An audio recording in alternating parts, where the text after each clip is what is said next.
From CBS News Bay Area, this is the Morning Edition. Police increased patrols in the Mission in San Francisco after a mass shooting injures 9 people this morning. The gunman is still on the loose.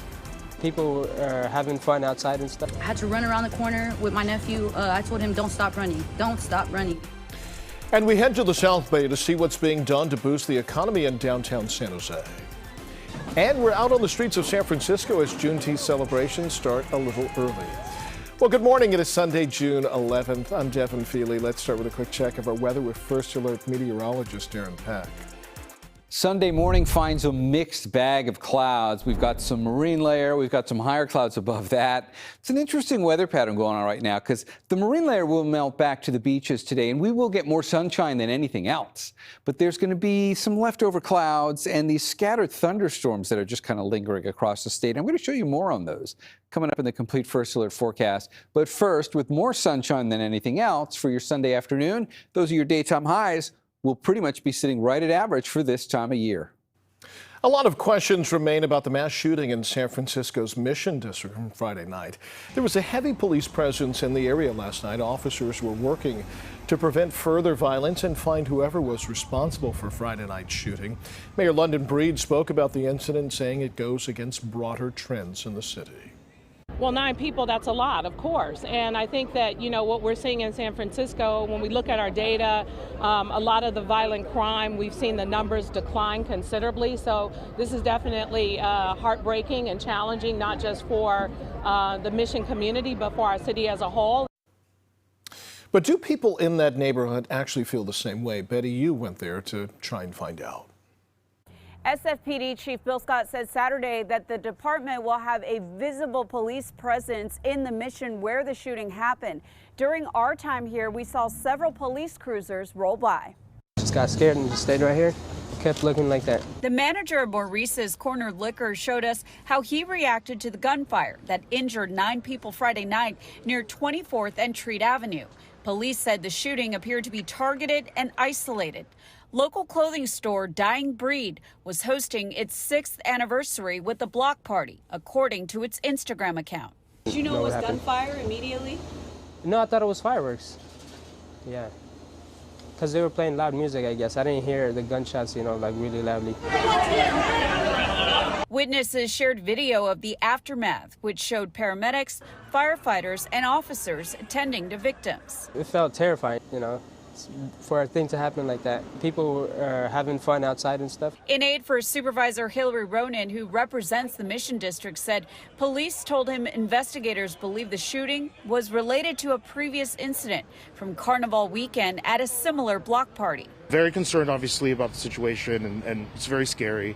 But this is an outlier. This is a very safe neighborhood generally. Muthana Shaibi said business was slower than usual Saturday following the shooting. We got to be more careful now, even with these parties going on, We noticed that if things happen like that, you just take cover. Hopefully, we get more protection, maybe more protection on the weekends, safety. We turn now to the continuing struggle by Bay Area downtowns to recover after the pandemic. DowntownRecovery.com is tracking 63 cities nationally, and San Francisco ranks dead last with just 32% of its pre-pandemic activity. While San Jose is at 71%, would push it at 23rd in the country. Now, I talked with a veteran of the South Bay's convention and concert industry to see what they're doing to try and stay on a strong trajectory. People don't need to go hop on a plane, come from the other side of the world and come here and go to a conference when they can just go online. We've heard from Glenn Talega several times during the pandemic and its aftermath. A lot of people are still going to be hesitant to go out. It will probably be the end of my career as in the industry. He's worked for decades in the concert and convention industry and says the recovery from the pandemic has been frustratingly slow. The business climate has changed and how we do business has changed. The convention industry across the Bay Area has struggled to emerge from the pandemic, and a partial shift to a work-from-home policy coupled with a downturn in the economy has left the industry sluggish and a shell of its former self. We used to do things just because. Of course you have a conference, of course you gather, of course you hold that meeting, of course you have offices. Now everything's on the table. People think, wait a minute, we don't have to do it that way anymore. Maybe it doesn't have to be an annual event. Joint venture Silicon Valley CEO Russell Hancock says it's not clear if or when large-scale conventions will return to pre-pandemic levels. And that, San Jose Mayor Matt Mahan says, will leave the downtown core and the city's tourism industry overall vulnerable. I think it's a slow rebound. I don't think we're going to go back to the world in which everybody's in person 5 days a week. Glenn says he works far more concerts than conventions these days. He says the industry will need to evolve or else continue its slow, inevitable decline. It took me a lot of years to get to do what I do at the convention center and do what I do over there. And now that has completely changed. So now I have to rethink how I want to go on in this industry.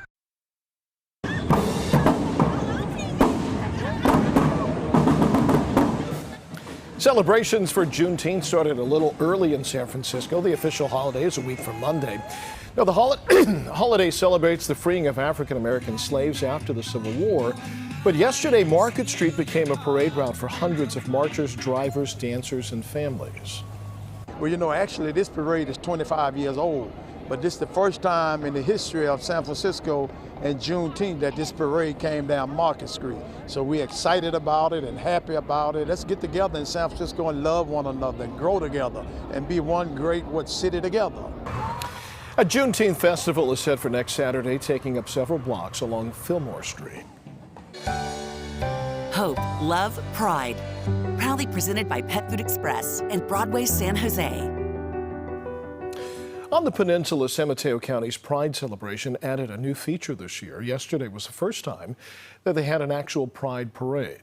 It made its way to San Mateo Central Park in what was promoted as a family-friendly and sober event. Folks enjoyed dance parties, face painting, and offerings from dozens of vendors.